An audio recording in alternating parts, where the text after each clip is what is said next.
Hey, welcome back to my spiritual therapy. It's Miss Mocha, your spiritual therapist. So I'm talking about, being on your spiritual journey, on this journey, waking up as a chosen one of the 144,000. You are gonna have different things going on in your life. Me, for an example, I woke up, as we all know, I say it a lot on my channel, as being a part of the 144,000. So being real spiritual, being like one of God's prophetess, you can't just be out here doing everything everybody else do. You cannot be on that worldly stuff. And that is true for dating, relationships, situationships, sexual based relationships. You can't really have all of that. And I'm not saying you can't date and all that, but I'm finding in my life, I'm way different from everybody else. God has me off to myself, and I know there's a reason behind it, because I'm doing the work for him. It's not even really about me, dating and all that, but he knows, I know, and God know the promises that he made to me. So I will have a spouse. And so, I have to get out here and be mingling all that till I get to my spouse, to meet my spouse. But God is saying I already met him, and judging off of the things that's happening when I'm trying to date lets me know that it is still him. He's still coming. He's, my spiritual spouse, my spirit husband, however you want to call it. It's still him. It's not no one out here. I don't care if I meet someone in person, meet someone online, through whoever, whatever, it don't never work. Nothing works. And it's basically coming down to knowing what you want. People by their fruits. A guy, for me, it's going to be a guy because I'm out here, trying to date. What's some piece of hair? Trying to date, trying to get into some things, meet new people, all that. But it's like as soon as I meet them, try to get to know them and stuff, I'm already feeling this ain't it. They ain't it. It's not gonna work. And I don't want to tell myself negative things, but it's like being spiritual, you already pick up on the worldly people. You know who's not spiritual. You know who's only on, you know situationships, sex-based relationships. You know it. You know by the way they move, by what they say, by how they act, what they're not doing, what they're not saying. You know everything. So for me, that's what I'm finding with the dating scene. I'm finding that there are these men out here, they're worldly men. They're not following God. They don't, respect God. They don't respect themselves. How they gonna respect a woman of God? They don't even know a woman of God when she's standing in their face. So it's like you have to be way more patient. You have to listen to what you're feeling, your gut feeling, your intuition. Be able to know who's of God and who's not, who God is sending and who the devil's sending, like who God is not sending. And when you try to rush something or push these relationships, you're going to get with someone that's less than God's best. So basically my message is, don't get with someone that's less than God's best. Don't settle for less than God's best. Like for me, this is me telling this to myself because I'm like, oh, okay, I meet these guys. They seem to be all right. But the more and more you keep on being patient and talking to them, the more you will see that they're not of God, or that they're not on a spiritual path, or that they don't respect themselves, they don't respect women, they don't respect God. They are just only looking for what they're wanting, their selfish needs, and I'm not putting them down or speaking bad on them. I'm just saying that it's not for me. And if you're like me on your spiritual journey, then it's not for you neither. We gotta wait for God to give us our spouse. We can't be out here trying to mingle and date with the worldly people, because that's how you get caught up in, sin, caught up in the wrong things, caught up with people, women, men that you don't want to be around, that is less than what God promised you. So I'm gonna just keep on waiting. I don't got time to be going to people, guys' homes, trying to get me for sex. I tell you I'm celibate, and you think that you'll be able to break that and, get me in, see it as a challenge, whatever the case. You're not gonna break my celibacy. You are not going to have sex with me. You're not going to get me to come over to your home, you know, all the time, often. I'm not doing that.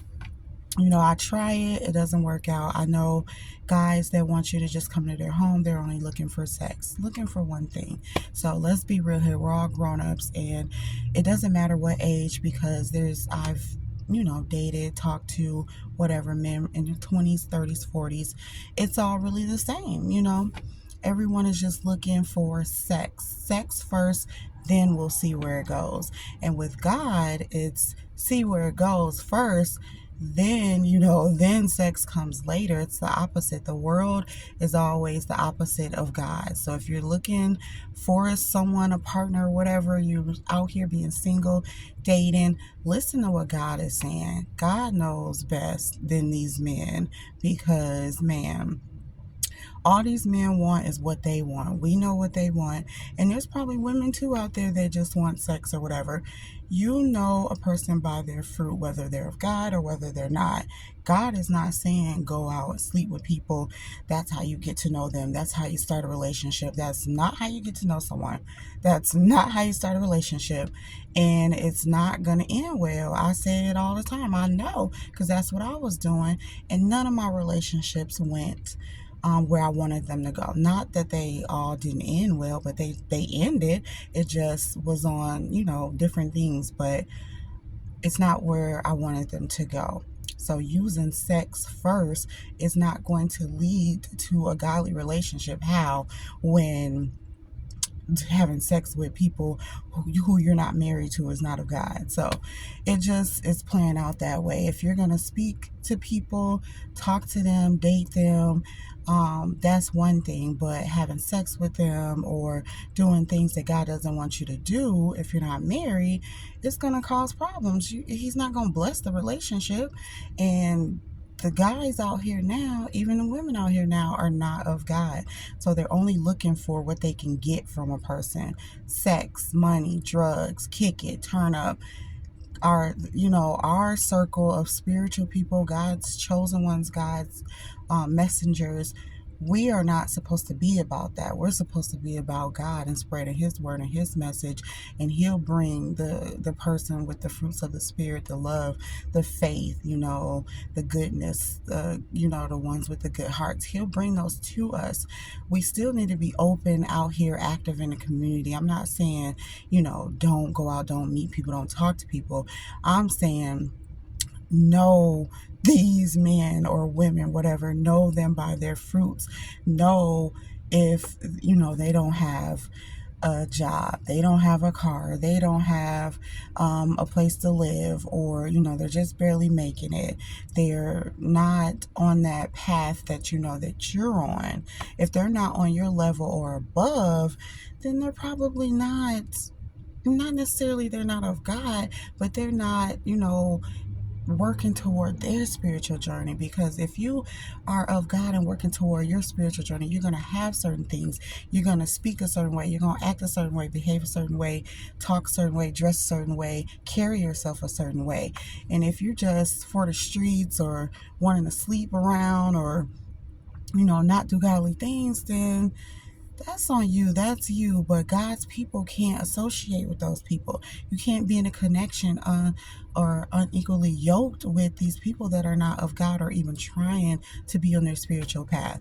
So again, dating on this spiritual journey is hard, because you're going to get the worldly people, the people that pretend to be of God or pretend to be a good man or pretend to be on the righteous path, when in reality they just want to fulfill their own desires and not let God fulfill their desires. Because when you're on a spiritual journey with him, you got to have God fulfill your desires. So you got to keep waiting, keep being patient, keep hope, keep loving, keep your fruits of the spirit, and let God bring that person into your life. And I'm learning that. I'm not getting frustrated or impatient or anything. I'm just waiting, but I see people. It's so crazy. I see right through these men.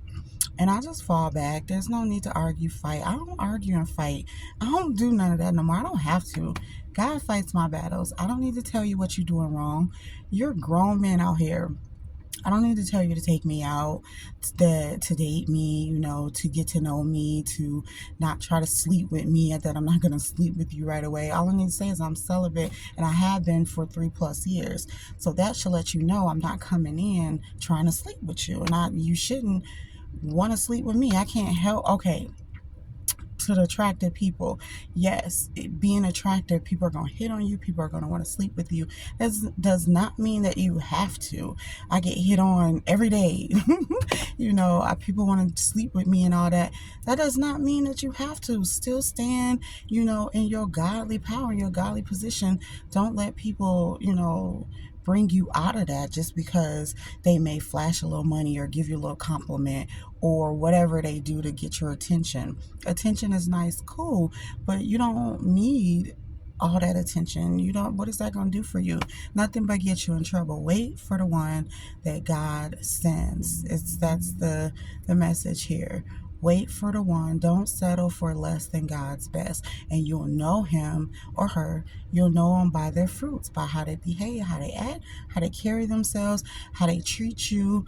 And I can't even speak on it so much because I myself haven't even had it yet. But I know that I had enough of what wasn't of God to know what should be of God. So I'm just going to keep waiting.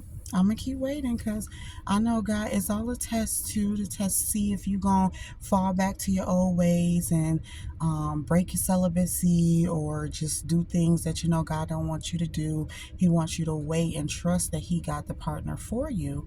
And so that's what I'm doing. I'm going to just keep waiting, but I'm going to still keep meeting people, but I'll be able to know, give me just a little bit how you're talking with me, texting with me. Are you calling me?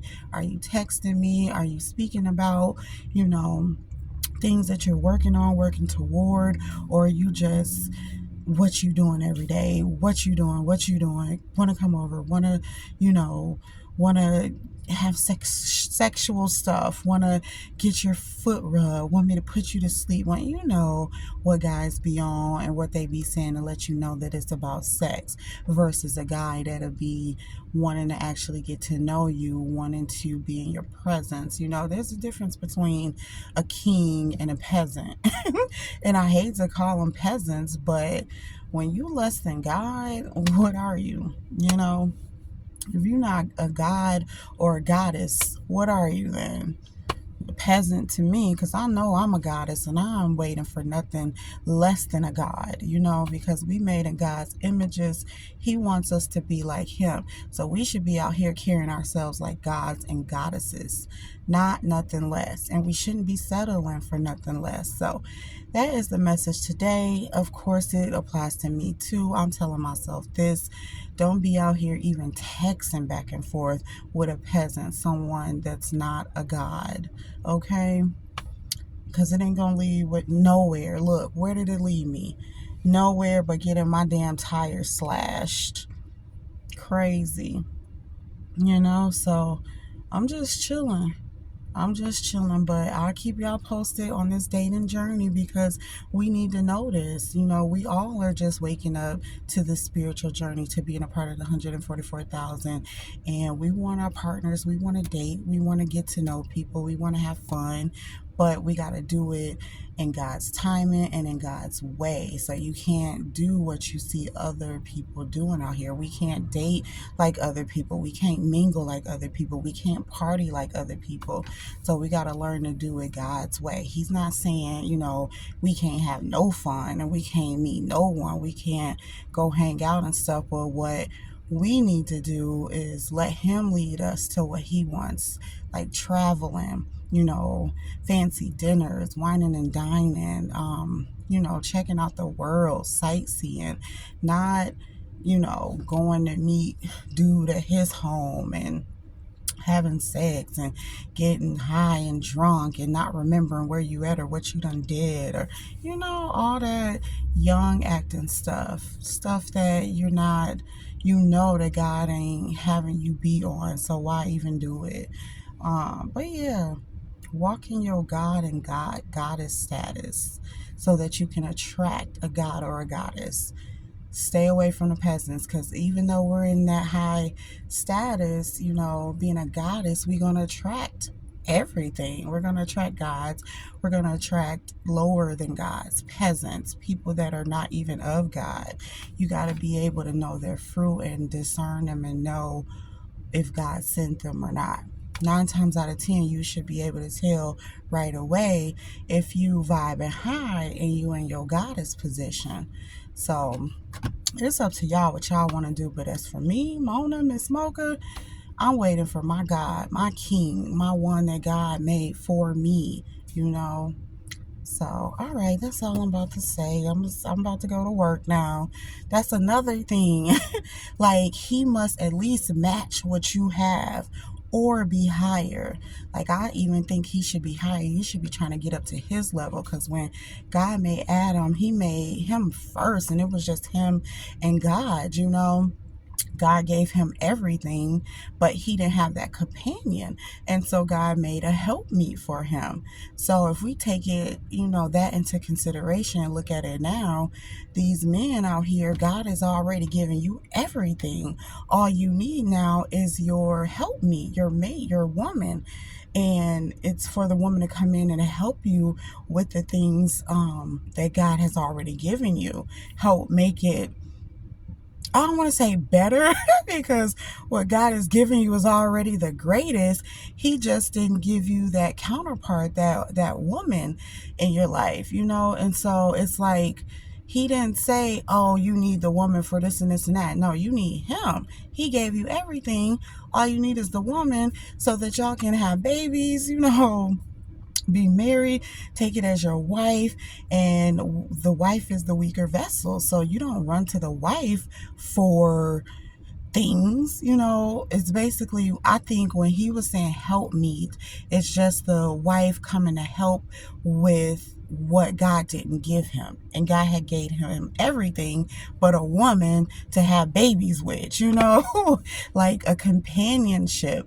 I don't think God was saying, I'm going to make you a woman to help you with life. No, God had already did that. God gave Adam everything except for the woman. So when we come in, it's coming in to help with that womanly stuff, not to help a man be a man, or to help a man with money, or to help a man with, I don't know, whatever he needs. No, God helps you with that, whatever you need. We are just here to be your woman. And again, the Bible say we're the weaker vessel. So if we're the weaker vessel, men shouldn't be running to us for help. They should be running to God. We are just here literally. We're your wife. You cleave to us for us to become one with you, so that we both serve God. It's not you running to us to meet your needs. No, we're going to be submissive to you, because we know that God put us with you. You already have everything that God blessed us with. We just need to follow you, because you will be the leader, not the other way around. The woman isn't the leader. The woman is the helpmeet, the helpmate, the one that comes in and helps with companionship, with love and nurturing and caring.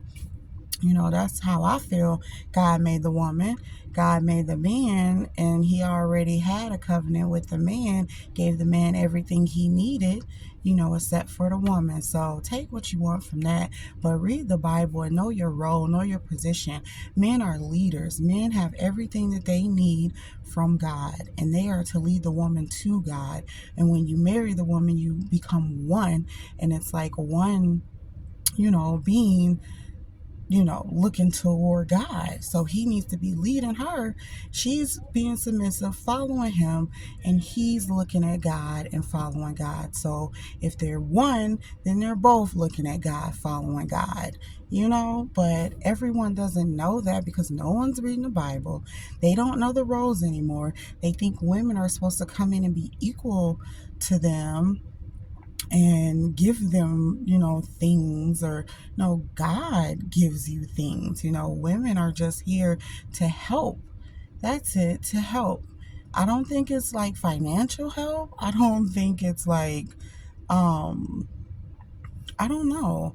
Whatever help y'all want, I don't know what y'all want, but I know it's definitely when you have a wife, you are to have sex, you are to make babies, you are to have that. So you got that part right, but you don't supposed to have sex with every woman. You're supposed to wait for your wife and have sex with the wife, and the wife comes in and helps be the companion, because it said Adam was like, had everything, but it was like Adam was feeling like he still needed something. So God made the woman out of his rib, made a helpmeet.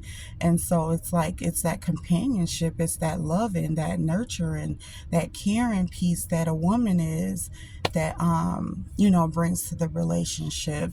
It's not that you need anything from her, like material things, or like physical things. I think it's more of some emotional stuff, mental stuff, spiritual stuff. He needed a spiritual companion. But don't listen to me. Read the Bible. God will tell you it's not for women to be coming in, just giving their bodies away to whatever man, or giving men material things just for him to like her or love her, whatever. That is not what the Bible say. So I encourage everyone to be reading it, because God is telling us how a relationship should be. And it starts with waiting on him. First he has to clean you up, get you together, get you to where you are walking in as a god or as a goddess, and then he brings the woman to the man, and then the man wakes up and claims this as his woman, marries, and then they have sex, have babies, have all that good stuff afterwards. It's not come together, have sex first, and then you get all the good stuff. That's not how God designed dating, marriage, and all that. So I just want to throw this out there, because we need to start waiting for God's best and not settling for less, settling for these worldly men that don't have no idea of God, no idea of his plan, no idea of the journey that they should be on, no idea of anything, just out here wanting sex and whatever they can get from a woman. And then we are so stupid enough to do it, thinking that we need, this guy, and we need sex, we need all this. No, all we need is God. Just like all the men needs God. So I'm waiting. I suggest y'all do the same. Wait for God's best. That way you won't have unhappy marriages, cheaters, high divorce rates, all of this negative stuff. The enemy wants us to be like this, wants us to have unsuccessful marriages and relationships. He is in this world, and he just using everybody he can. But if you recognize who's sent from God and who's not, recognize the fruit of a God walking on this earth, and you recognize the fruit of, the devil or the enemy or the fallen angels, you will see that you shouldn't be associated with these people that are just take, and not are givers, not lovers, not caring, not compassionate. Like, man, you should be waiting for God to bring you your wife, not going out to pick any, woman because of their body or because of what you think that they're going to do for you. You got to see how they are as a person, just like women need to see men, how they are as a person, how they're going to treat you, how they respect themselves, respect their parents, respect God, respect you. It's a lot. We got to be looking. We got to, listen to our inner selves, listen to the God in us, listen to, what God is saying to us, how he's teaching us. Listen, or not listen, but look at what these people are producing in their lives. If the fruit is bad, then it's probably not of God. They're not of God. They're not on the journey that God has put them on, or they got off it, or they let the devil tempt them onto some other shit. You know, you gotta really, really take time to study people, know people before you start having sex with them, jump in relationships with them, and getting married to them. That's why there's so many failed relationships. And I know, because I did shit when I was little, a teenager, and I had a failed relationship, but I bet you I didn't get back into another one, you know? So judging off of what I wanted just so it could fail again? No, God kept me and He saved me, and I appreciate that. Even though I didn't understand, I was like begging for a partner, begging for a man, begging all these years. But I see why, because He is holding me out for His best, which is my spiritual husband. He coming, He gonna be right, not perfect, but right, of God, a God, and I'm a goddess, and we just gonna match and work. So, all right, let me stop talking. Let me get to work. Let me get to work. But yes, that's what I have for y'all. Wait for God's best. Okay, I can't wait to show y'all God's best. Y'all will see it. Even if you don't believe me now, don't want to listen to me now, don't want to wait, don't want to listen to God, whatever. When you see my best, my God that God sent me, the one that I waited for, then you believe me. Then you gonna jump on it. I bet you. Watch. But all right, thanks.